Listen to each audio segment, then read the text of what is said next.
Have you recently fallen behind on potentially one or more of your different accounts and now your account has been potentially sold to a debt collector? Well, I hope not, but you may have started getting bombarded with phone calls, texts, emails, or even letters. And so today we're going to go through all of that, what that looks like, and how to help with that. So let's get right into it.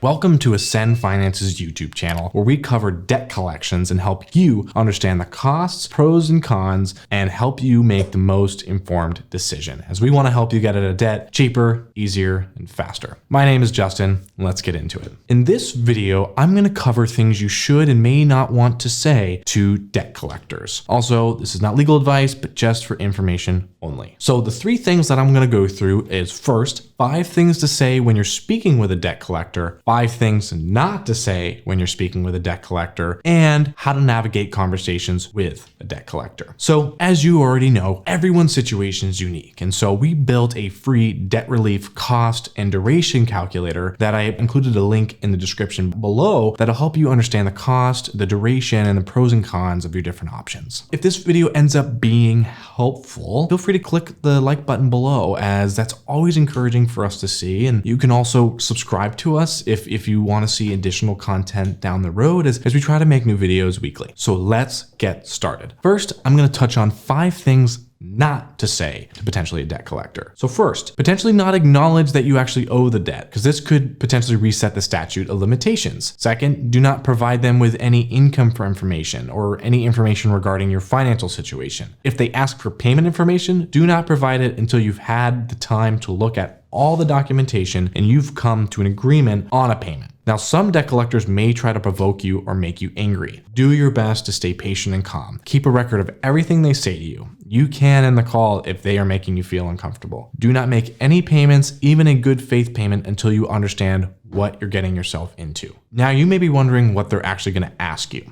Debt collectors may try to get information on your assets, such as home or other property value. Secondly, they may, providing debt collectors with banking information could be interpreted as you authorizing them to debit your account for the amount owed, as you are potentially taking responsibility for the debt. So it's important to understand your rights. A debt collector may try to make you angry. Legally, they cannot provoke, taunt, or harass you though. If the person you're speaking with is doing something that would constitute as provoking, taunting, threatening, or harassing, do your best to stay calm and end the phone call. After you actually end the call, document everything, all the details about the call, including the time and date, the name of the person you spoke with, and what they actually said to you. Now that we kind of went through what not to say or what they may ask you, I want to go through kind of 5 things to say or things to do. When a debt collector calls you, ask them for their name and employee identification number, if they have one. Now ask the representative to mail you the information they have about the debt to you. They may ask you to verify your address, and that should be okay to do. Let the representative know that you understand your rights under the Fair Debt Collection Practices Act.